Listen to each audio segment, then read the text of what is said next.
Newsfirst Newsline with Faraz Shaukatali. And what a wonderful morning it is. Very good morning to you. This is Newsline, live as always from the Newsfirst studios in Dawson Street in Colombo and broadcasting on TV1, which of course is a proud component of the Capital Maharaja Organization Limited. And this morning, I'm posing a question. Why is there this air of distrust and an utter lack of communication in governance? To try and help us get our head round that is Mr. Lasil de Silva, who's had years and years of experience in Parliament and so on. Mr. Lasil de Silva, very good morning to you. Wonderful to have you on the program. Very good morning to you. It's a pleasure. Now then, Mr. Lasil de Silva, please tell us, why is there this air of distrust and this lack of communication in governance? Actually, I don't think there is any distrust between any of those people in the government or in the opposition, because they are united, right, to do what they want. Now, when it comes to power, what happened now in Parliament just a couple of days ago, right? Yeah. So the opposition used it for their benefit. Yeah. The government will always do whatever they have, whatever they could for their own benefit. Yeah. I think they are great buddies, you know, always. Yeah. It's a problem when it comes to issues, something very often I would say, when it has to be told to the people, when they say, come out with all those stories, they might say there is mistrust, you know, all that misunderstanding between them, but I don't think there's anything. With all my experience in the past. They're good friends. They go and attend their weddings. That's no problem. They should do that, right? But at the same time, always, there is no mistrust or anything like that, or anything of that sort when it comes to do what is not always in keeping with for the benefit of the masses, you know. They are all together as one, doing what they want. And actually, when you look at the Parliament, right, over a period of time, when it comes to an issue, they have always fought with each other. But at the same time, when they come back to power, now the present government came to power with a mandate. So very unfortunate, they have not enforced all those, and they have not done the needful, gone back on their promises. This is because they have an understanding to protect each other. There's no mistrust or distrust at all. I see. Well, you know, that's a good point there that you're pointing out. But yesterday in Parliament, Malik Samaravikrama got what can only be termed as a political roasting of his life. He's generally speaking the new boy on the block, because it's the first time that in 2015 that I believe he entered Parliament, having been appointed on the national list by his mate, Ranil Wickremesinghe. And we all know that, you know, this rugby player loving Malik Samaravikrama has a long friendship with Ranil Wickremesinghe. And he's the former chairman of the United National Party and all that. But yesterday, he got the roasting of his life, politically speaking, of course. And Shan Semasinghe, I think his name is, asked him all these questions. Not only him, there was Sunil Handunetti, there was Mahendananda Alutgamage. They all pointed out various things. Sunil Handunetti wanted to know from Malik Samaravikrama about the Hambantota oil refinery. Now, listen, if I ask you, when the Minister of International Trade, Malik Samaravikrama, he presents a cabinet memorandum to his colleagues in cabinet, he speaks of everything, this, that, and that other about this refinery. And tucked away at the last paragraph are those, hopefully will be the immortal lines, asking or stating that this project that he's just described ahead, before that, should be handed over to a company. And he tells the name of the company, Silver Park Petroleum or whatever. Right, yeah. Private Limited. Now, when you read that, any reasonable man will believe that that company exists and the minister is aware of that company. But Team News First did their standard inquiries, and we find that lo and behold, on that day, there was no such company. So I put it to you, I'm asking you, isn't that a minister misleading the cabinet? Actually, in the first place, you know, the public, when it comes to issues of this nature, they are duty bound to be truthful, honest. Yeah. It is so very unfortunate they have not done that. On the one hand, they have represented facts to the parliament. Yeah. It is a privilege issue. It is a very serious privilege issue. Yeah. And they have also misinformed and misled the cabinet. Yeah. Unfortunate situation is it has been going on.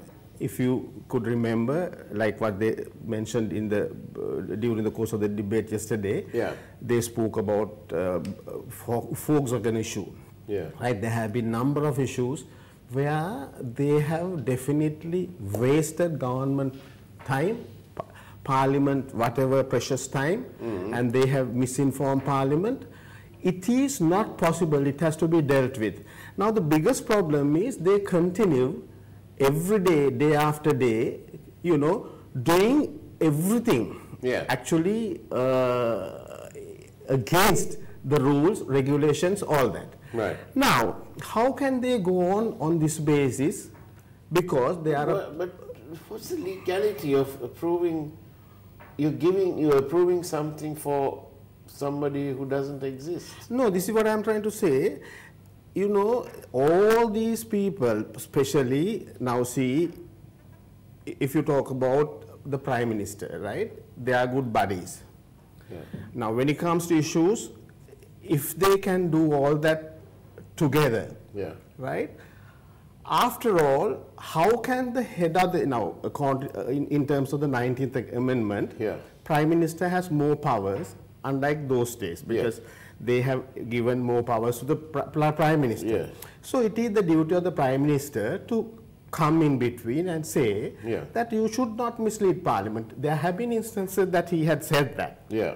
The problem is when it comes to greed, when it comes to power, they will always misinform Parliament, they will always misinform the cabinet, but time has come at this moment in the interest of the people. They have to be probably reported, or people have to know that it must not be allowed in that way. People also have a duty, because there is a saying that you shouldn't leave everything in the hands of the politicians alone. Right. This is something like that. I know basically you all have been always trying so hard to send the message across to the people. Yeah. But at the moment the people are probably so very, you know, no, there's a sense of apathy has very rightly, enveloped the people. But the problem again, where is the rule of law? In this country, the biggest problem is there is impunity. All the jugglery they have done, no one has been dealt with, no one has been, you know, seriously taken into courts or firmly given a verdict, at least to send them to jail. Now, I know, as the news item today, where Mr. Gihan Kolatunga, one of the finest judges whom I had the pleasure of working with, right, and he had given a jail term of 30-odd years. Let's tell the public about this. The Island newspaper, today's edition, front page. Former accountant of the colonial office of the National Water Supply and Drainage Board, Ananda Mabala, was sentenced to 37 years in prison for financial irregularities by the Colombo High Court Judge Gihan Kolatunga. The amount in question was 13 million rupees. 13 million rupees, crime, sentenced 37 years in jail. All right. Now then, take that equation. Sorry, this is not a math class, but 13 years, 30 13,037 years. On that basis, I work out that if Arjuna Mahendran has to pay back 688 million for an avoidable loss, which is what the Presidential Commission of Inquiry says, in that case, he needs to serve about 1,600 years in prison. Is that why he's not coming back? 37 years for 13 million. So I put it to you, how many years should Arjuna Mahendran serve for that avoidable loss, just avoidable loss, that's just on that day, 688 million rupees. How long should he be there? Should we go after his, after an appropriate magisterial trial and so on? Should the government of Sri Lanka, the people of Sri Lanka, shouldn't they go after his assets? Definitely. There was a requirement, and even when the present government was campaigning, you know, during the campaign, they said that they will do so. It is so very unfortunate they have not done that. Now, my biggest problem is, you know... Why haven't they done that? Now, they have not done that even in the past. Now, when during the... Actually, the whole thing began, I believe, after 1977. It was so very unfortunate. I remember, you know, there was a huge cry when there was the then President Jayawardena exchanged a property, a barren land with a few old coconut trees, right, to a very good, land. And that's how they gave the start with regard to resorting all types of corruptions, right? From that day onwards, there have been all types of issues. Now, number of issues. Actually, in the public sector, there have been big frauds. Now, this is one. I just thought of, you know, this VAT issue was one of the biggest frauds in the entire world when it comes to government that's right. corruption, right? And there in that case, there were 34 charges, if I remember right. Against that guy who committed that fraud. Yes, but then some of them have, Kamil Kutubuddin and so on, have not been returned to Sri Lanka as far as we know. Right. And as far as we know, the last we knew was that the VAT fraudsters, the perpetrators, the main people, were living, I suppose, living it up in Dubai. So naturally, they have not dealt with on most of the instances. It is, I think, the government, I believe the president have probably given a start, you know, to deal with these, whoever who had perpetrated all these crimes firmly. I think that's what needs to be done. It is so very bad. All the, you know, like now, this guy had robbed 13 million. There are other cases with regard to various, now see, hedging, right? And so many, Sri Lankan Airlines, then Sri Lankan, you know, catering, all that. When it comes to all those issues, I think they should be firmly dealt with. It is government money that had been robbed, and when someone not in politics actually robs, they are firmly dealt with.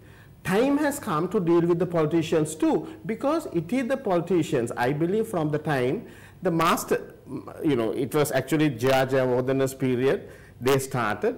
What I say, always, they have protected politicians and they continue to do so year after year. Government. On Newsline, we encourage our viewers to send us SMS messages, questions, and one of them, you can do that on 0772 300 305. SMS only, please. 0772 300 305. And I know that it'll come up on your screen when the control room finds the appropriate clip. During the roasting, when Malik Samaravikrama was asked for a date, he actually said, I can't remember. Really. He's charged with an onerous responsibility of representing the people's interest. And he can't remember. Well, if he's suffering from aphasia, in that case, he should go home. Even with regard to, I may say so, you know, even Ravi Karunanaka, right? He said he can't remember. right? How can they be excused, particularly when statements of that nature are made? Because that cannot be accepted. That is not acceptable at all. My problem is, you know, the government must definitely consider the people are going through all kinds of hardships or various whatever issues presently in the country. Yeah. Now, when they delay this kind of action, particularly, there is an issue that most of the parliamentarians yesterday in the news it said, right, that this is something that needs to be examined, gone into.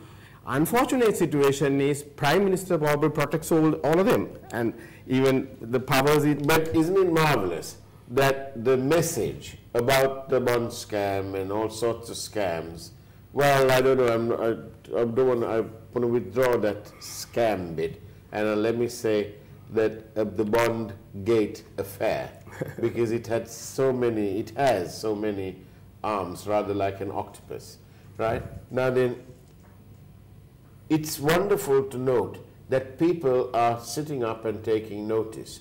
And the MP Sam Singh yesterday, he, out of the blue almost, he suddenly asked Malik Samaravikrama such a potent question. What were you doing at the breakfast meeting of the central bank? This is the thing. In which capacity?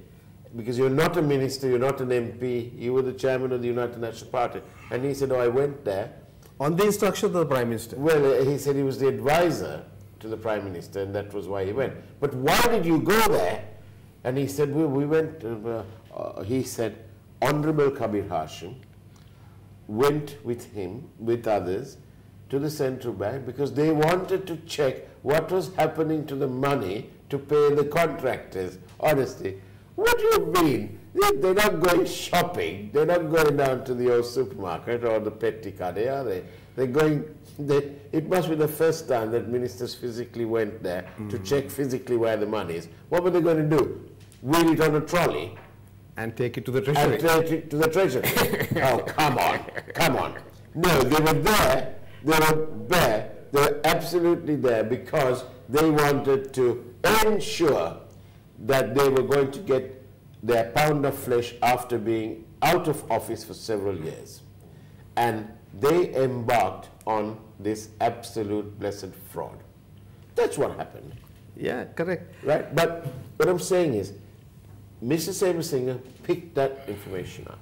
And when I was watching the news last night and watching the coverage, I thought to myself, hasn't Newsfirst done well? Because we have sent the message out. We have provided the public with the facts. Correct information. And we stand by every word we say on our airwaves, be it radio or TV. That's what it was. You know, it is always better, actually, you all have done so much, taken so much effort to convey all that to the public. But it's good that the politicians, the opposition are picking this up. Yeah, right. You know.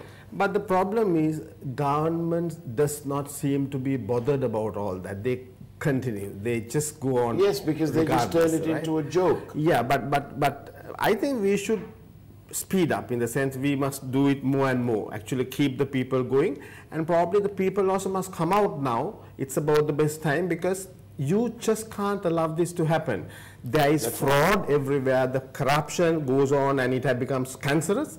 Unfortunate situation is, in a country where the politicians, you know, are heavily involved in corruption, when they don't permit other whatever said and done, when there is impunity, when they are not being dealt with, even the next, right, probably the next election, there's another group waiting to come back to power, you know, do the same thing. This must definitely end. My humble request always, you know, it's very good that you all do this, but it is high time the government, the president must do this, be very firm to deal with these people, because that's again in the interest of the country. People are suffering. There is endless suffering in the country. I must read this message out because it's relevant. Brilliant newsline. Sprats getting caught red-handed Thora Malu still active, living luxurious life. Yeah, correct. Correct. That's what it is, isn't it? Now, Sorry, go so, ahead. okay. Yesterday in Parliament, Manik Samaravikrama was given a roasting of his life. But, you know, is that it? Is that the end of it? This is the problem. When the Prime Minister was at some chat the other day, he makes these very flippant comments and nobody challenges him. He said, oh, we've spent all these 4 years, we've paid off all the loans, the local things. And he said, oh, and Harry, we've now we'll pay you as well, probably. Excuse me, what kind of a rubbish statement is that? How can he say he's paid everybody else?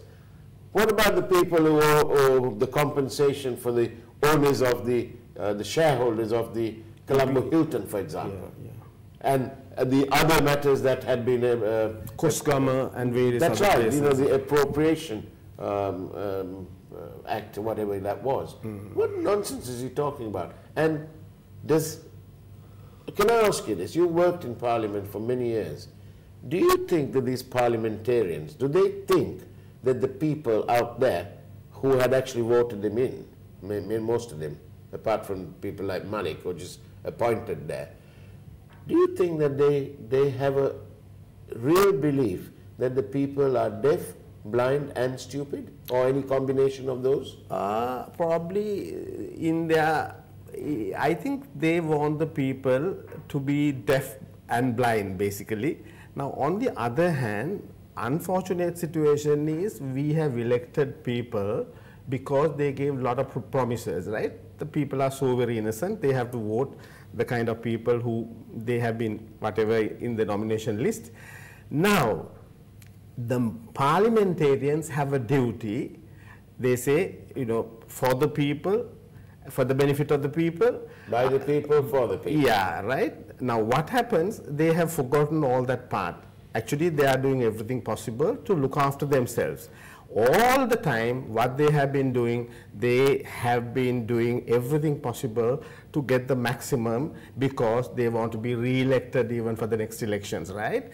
Unfortunate situation, they get re-elected and they reinvest, and from day one, as you said, they are not bothered about the people or the general public. If that is the case, I don't think this situation would have arisen. Now see the power cut, water. I mean, people are going through all kinds of problems, and the cost of living is so high. Well, you are talking about the people's frustration, as indeed one of my viewers is saying, that the government will not do anything as they are the people who are behind all corruption charges. That's correct, that's correct. I would agree with this gentleman, because... Or lady, we don't know, we got a number. Yeah, right. Unfortunately, people do everything possible. Now, even when we won the war, ended the war, people expected a lot of improvements. People thought that they will be able to live better lives, right? Even now, this is one country, having ended the war, we have gone still backwards again. We have more and more problems in the country. The biggest problem is, unless you correct this situation, I don't know, even people may not tolerate that long. Another question. Should a third force of professionals and people with integrity come up for the next election so that there may be total change? Is that a good question, or is that a utopian question? No, as far as I am concerned, we are also very much involved in doing something like a third force is required. Basic requirement at the moment is, as he had very rightly said, we need good ethical moral leadership, right? It is very unfortunate, the biggest problem, we don't have good leaders at the top. If we had good leaders, I think even after winning the war, this country could have done a lot better. The biggest problem is, since we didn't have good leaders. Now see, I always think of countries like China. China, unfortunately, was going through even bigger problems than ours in 1940s, 50s, you know, whatever. Now in 78, when Deng Xiaoping took over, even in our country, Jia Jayawardeneh took over.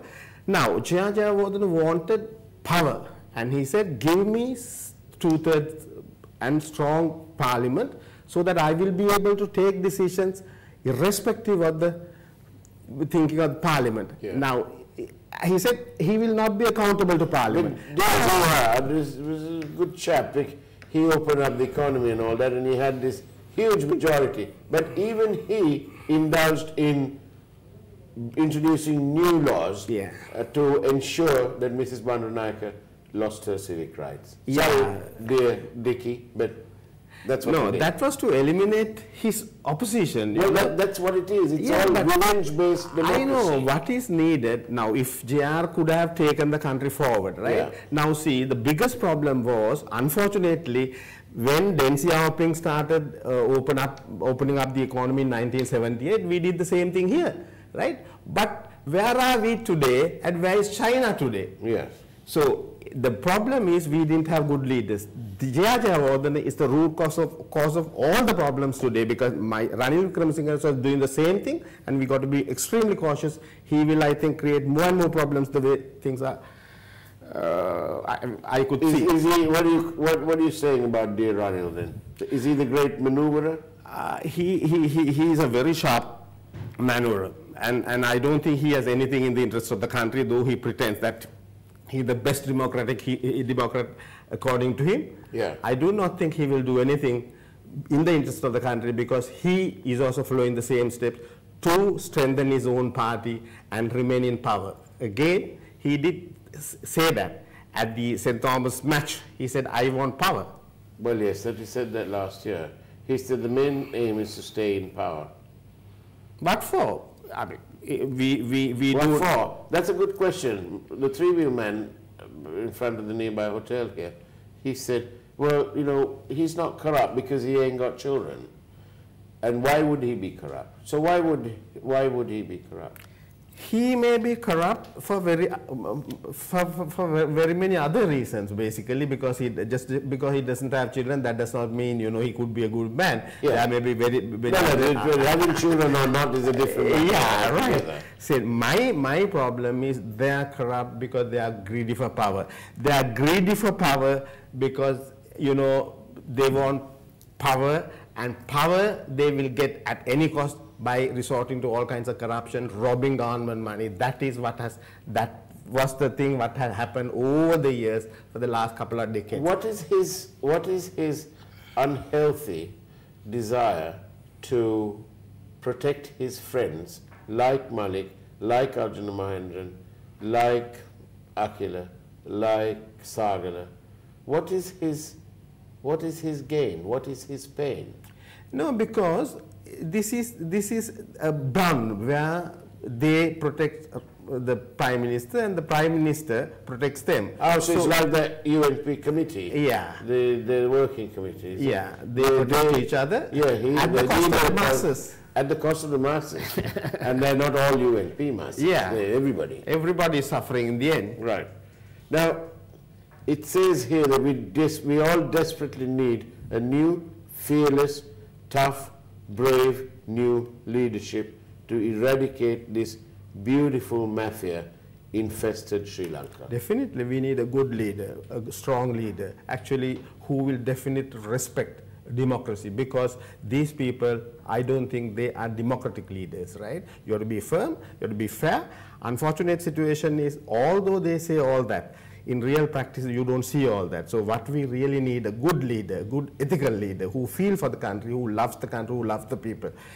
I think if you have a leader of that nature, probably we'll be able to turn it around within a very short period, and there's no problem at all. What do you think of Dr. Mahathir Mohamad, who at the age of 92 decided to leave his party, to abandon the party that had ruled Malaysia from the time it had independence? He left that party, joined the opposition party, because he said he wanted to correct a mistake, a little mistake that he'd made. Yeah. But a little mistake that had grown all out of proportion. Yes. And that was that he had brought the previous Prime Minister, Najib Razak, to the top leadership. And he'd grown quite fed up of the corruption there. And he said he had come back and he campaigned on the notion that he made a mistake, give me the chance, I want to correct that. let me get rid of this guy. That And that's what he did. Yeah, that is what is needed here. We saw in 2015, they promised everything. They said that they will, like what you said earlier, Yeah. they will even, you know, recover from their assets and all that. Yeah. And they said that they have so much of assets to be recovered probably. So unfortunately, they didn't do that. What we really need is a person who will do what they say and who will definitely perform according to the rules, regulation and the laws of the country.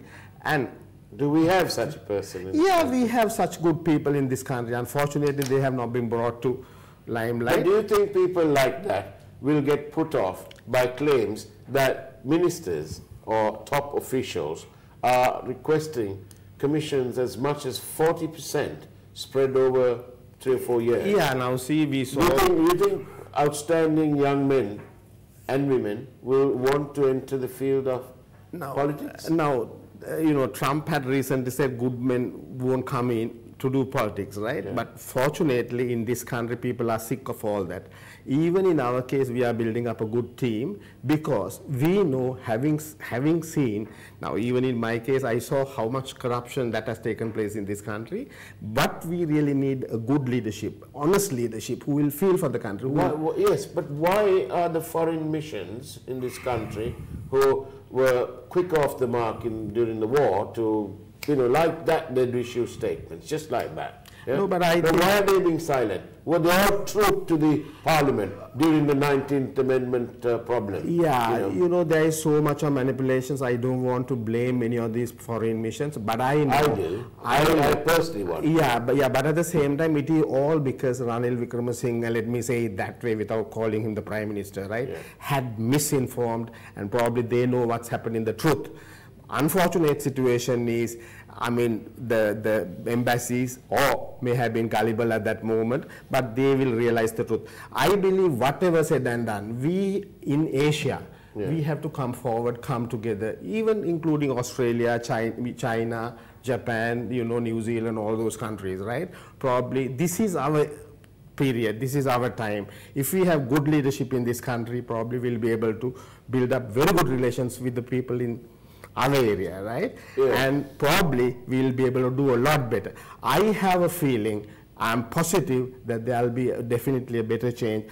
Unfortunate situation is these are the people, they have so much of money, how they have robbed, you know, all that money will be It's obscene, isn't it? Yeah, it will be reinvested in their campaigns, right? But with all that, I believe... Shayan Singh said that yesterday. Yeah. He said this is not foreign direct Yeah. investment. He said this is local direct investment because right. they sent the money they robbed from here out there and then they're washing it all by bringing it back in. Making the black money white. Even yesterday, Malik, in spite of the fact that the accusations against him were serious, he managed to be flippant and joke it off. And he said, yeah, we gave the approval to your man. And your man is a friend of Namal Rajapaksa. Yeah, right, really. They're accusing each other, but I think we know the truth, what's happening, right? We want good leaders to run this country. You know, I don't think they can cheat, tease, or at least take people so lightly thinking that they are fools. No.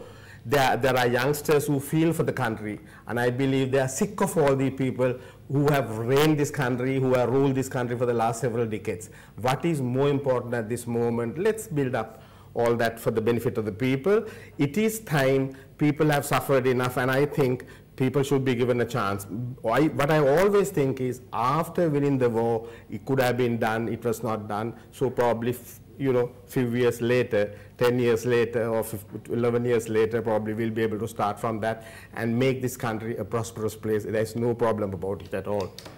You're not leaving, are you? I'm not leaving. I'm not leaving. You're going to stay. We will stay. We'll stay. We will stay indeed. We will stay, and we will fight back. We're like Newsfirst and the Capital Maharaj organization. Yes. They tried to knock us out of the earth in 1983, Yes. and wow, we're back again. And there's a couple of people that we're very grateful for having done that, because entrepreneurs like that are not made every day. And I'm personally grateful because I always tell this, right? When we were in the commission, we sent a notice to publish all that. Actually, you all did that for us free of charge.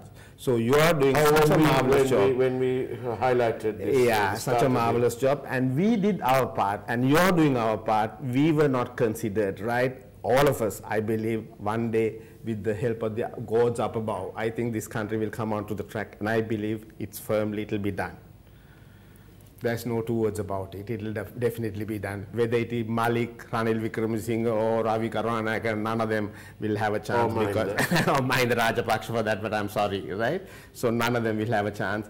Unfortunate situation is they have lied, they want power, they are so greedy, and they invest all that money back again. But the people will fix it. People will fix it. People did that every time because Jaya fixed the people with the 78 constitution, right? Unfortunately, people got caught and people gave 5/6 majority, right? Changed the whole thing, and he was in power for 17 odd years. Then again, Mahinda, UNP, SLFP, all that, right?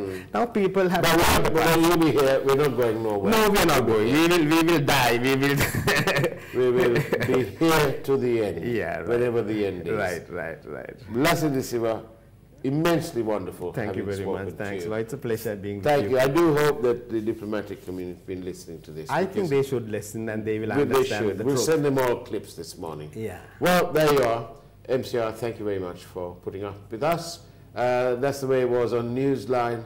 Do take care. Have a great day ahead. And of course, God bless.